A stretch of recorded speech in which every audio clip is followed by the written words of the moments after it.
ये live footage है Saudi और यमन के हूती विद्रोहियों के बीच हो रहे इस समय प्रचंड युद्ध की। यकीन मानिए ये जो फुटेज है ना, ये आपको अंदाजा दे रही होगी कि कितनी ज्यादा इंटेंस फाइटिंग हो रही है। दोनों पक्ष एक दूसरे को जोरदार नुकसान पहुंचा रहे हैं और इसकी शुरुआत हुई थी कल सुबह। दरअसल कल सुबह यमन के हूती विद्रोहियों ने अचानक से सऊदी अरब के कुछ तेल टैंकरों पर अटैक कर दिया था। अब हूतियों ने ऐसा क्यों किया वो मैं आपको आगे बताऊंगा, लेकिन फिलहाल ये समझिए हुआ क्या।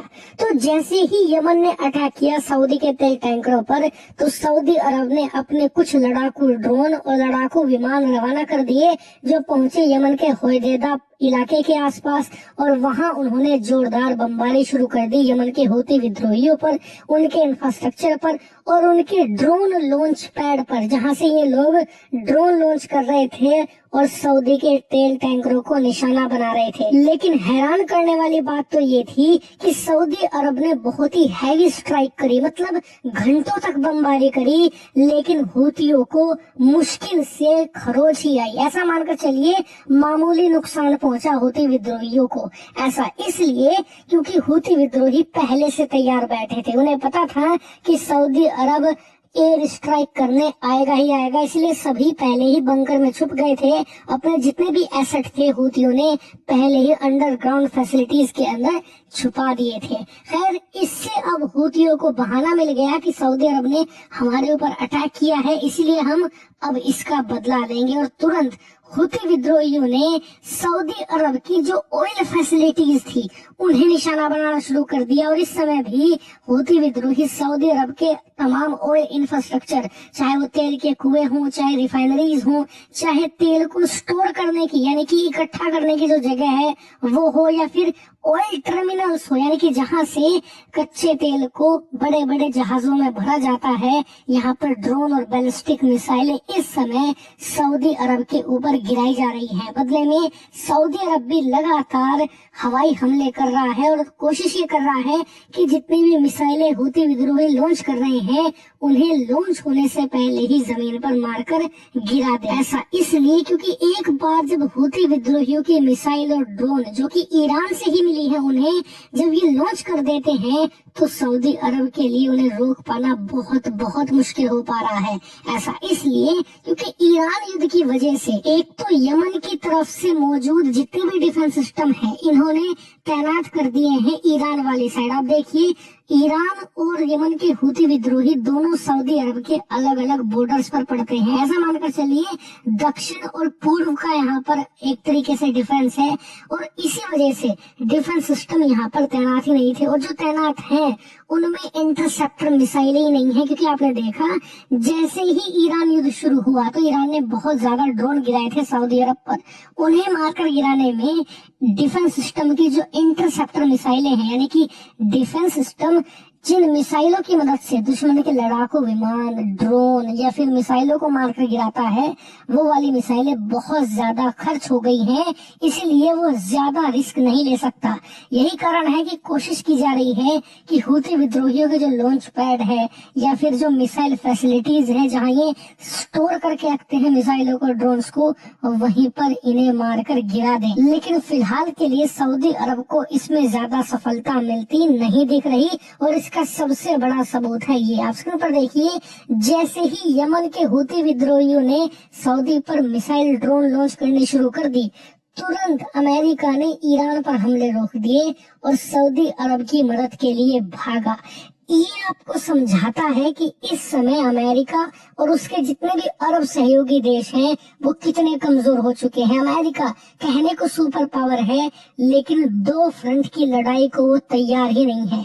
इस समय अमेरिका की इतनी कैपेसिटी ही नहीं है कि वो एक तरफ ईरान और दूसरी तरफ यमन के हूती विद्रोहियों से लड़ सके। लेकिन हर भारतीय की नजर अब पाकिस्तान पर होनी चाहिए। ऐसा इसलिए क्योंकि अब सऊदी अरब और पाकिस्तान का म्यूचुअल डिफेंस एग्रीमेंट एक्टिवेट हो जाता है। आप जानते ही हैं कि सऊदी पाकिस्तान के बीच में एक डिफेंस एग्रीमेंट है, जिसके तहत कोई भी देश सऊदी पर अटैक करता है तो पाकिस्तान को उसकी जान बचाने के लिए उस देश से लड़ाई करनी होगी जिसने सऊदी पर हमला किया है। तो ये अब एक्टिवेट हो जाना चाहिए और पाकिस्तान को हजारों, हो सकता है लाखों की संख्या में फौज भेजनी पड़े सऊदी अरेबिया सऊदी की जान बचाने के लिए। लेकिन अगर पाकिस्तान ऐसा करता है तो वो अपने ही घर में कमजोर होगा। अगर वो नहीं करता है तो सऊदी अरब उसकी जमकर बैंड बजाएगा। यानी कि पाकिस्तान के लिए एक तरफ कुआं, दूसरी तरफ खाई की सिचुएशन बन गई है। लेकिन वीडियो की शुरुआत से ही आपका एक सवाल होगा कि यार यमन के हूथी विद्रोही सऊदी पर हमला क्यों कर रहे हैं? क्यों अचानक से इन्होंने इनके तेल टैंकरों पर हमला करके इसका शुरुआत किया? तो देखिए, इसके पीछे एक बहुत बड़ा फैक्टर है 11 साल से चल रहा युद्ध। सऊदी और हूथी विद्रोहियों की ये पहली लड़ाई नहीं है।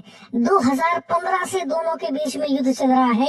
अभी तक सऊदी अरब हरा नहीं पाया यमन के हूथी विद्रोहियों को। यहाँ तक कि सऊदी अरब ने एक संगठन बना रखा है नाटो जैसा, जिसमें मिस्र, यूएई, यहाँ तक कि जो कुवैत जैसे देश हैं, ये सब मिलकर लड़ते हैं पिछले 2015 से यमन के हूथी विद्रोहियों के खिलाफ। लेकिन ये आज तक नहीं हरा पाए। उल्टा हूथी विद्रोही ज्यादा मजबूत हुए हैं यमन के अंदर। लगभग 2/3 इलाके पर यमन के हूथी विद्रोहियों का कब्जा है और जो सरकार थी वहां पर, जो कि सऊदी अरब को समर्थन देती थी, वो लगभग खत्म कर दी गई है। खैर, अब हुआ ये है कि अब से कुछ ही दिन पहले मैंने आपको खबर दी थी कि हूथी विद्रोहियों ने ये ऐलान किया था कि बल्ब और मंदाब स्टेट से, जिसे मंदाब स्टेट भी कहा जाता है, वहां से सऊदी के तेल टैंकर नहीं गुजरने देंगे।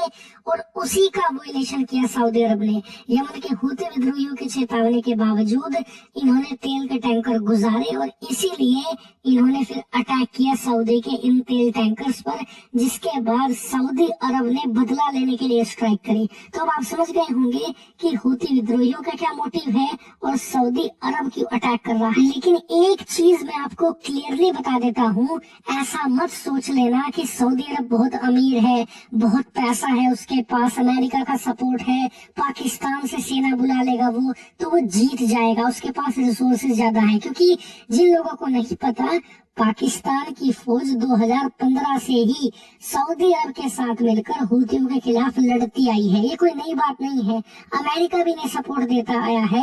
तो ऑलरेडी ये चीज 2015 से ये लोग इस्तेमाल कर रहे थे, नहीं जीत पाए। बल्कि इस बार तो सऊदी अरब ईरान युद्ध की वजह से कमजोर हुआ है और हूथी विद्रोही लगातार ईरान और रूसी सपोर्ट की वजह से मजबूत हुए हैं। यानी कि पलड़ा फिलहाल हूथी विद्रोहियों का बहुत ज्यादा मजबूत है। ऐसा मानकर चलिए 70% मामला हूथियों के पक्ष में है और मुश्किल से 30% सऊदी अरब के पाले में है। इसीलिए सऊदी अरब इस युद्ध में हार जाए ये कोई बड़ी बात नहीं होगी। इसीलिए आने वाले हफ्तों में आप सऊदी अरब को भारी नुकसान उठाते भी देख सकते हो, क्योंकि हूथी विद्रोहियों का कुछ नहीं बिगड़ने वाला, वो बर्बाद देश है।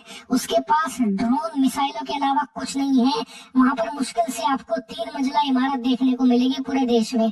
ऐसी स्थिति है। ऐसे में नुकसान उसी का होता है जो ज्यादा अमीर होता है, जो ज्यादा वेल डेवलप्ड होता है। और इस सिचुएशन में वो स्थिति सऊदी अरब की है। इसीलिए मैं क्लियरली बता दूं, जो हालात ईरान युद्ध में आपने दुबई के देखे, इसके अलावा कतर कुवैत के देखे, वही हालात अब सऊदी अरब के आप देखोगे यमन के साथ होते विद्रोहियों के इस युद्ध में। इसीलिए मेरा सजेशन तो यही रहेगा सऊदी अरब को कि अपना ईगो एक साइड रखो और हूथी विद्रोहियों से मत लड़ो, क्योंकि एक आदमी जो बर्बाद हो चुका है ना, उसका आप कुछ नहीं बिगाड़ सकते। वो बर्बाद है, दुनिया भर में घोषित बर्बाद है। ऐसे में उससे लड़ोगे तो नुकसान आपका ही होने वाला है। उसने एक भी मुक्का ढंग से मार दिया तो पूरे समाज में थू-थू हो जाएगी। यही सऊदी अरब की स्थिति है। वो पूरी तरीके से एक्सपोज हो जाएगा और दुनिया को समझ में आ जाएगा कि सऊदी अरब जितना मजबूत देखने में लगता है, ताकतवर है, असल में वो है नहीं। और ये फायदा देगा ईरान को। ईरान इस युद्ध से समझेगा और सीखेगा सऊदी अरब की कमजोरियां, और ये बहुत भारी पड़ेगा सऊदी अरब को। इसीलिए मेरा ही नहीं, दुनिया भर के तमाम एक्सपर्ट का यह कहना है कि सऊदी अरब को इस युद्ध से जितना हो सके उतना दूर रहने की जरूरत है। हालांकि ऐसा होगा या नहीं वो आने वाले हफ्तों में आपको पता लगेगा। मैं लगातार इस युद्ध की आपको अपडेट दूंगा, इसीलिए आप चैनल को सब्सक्राइब कीजिए।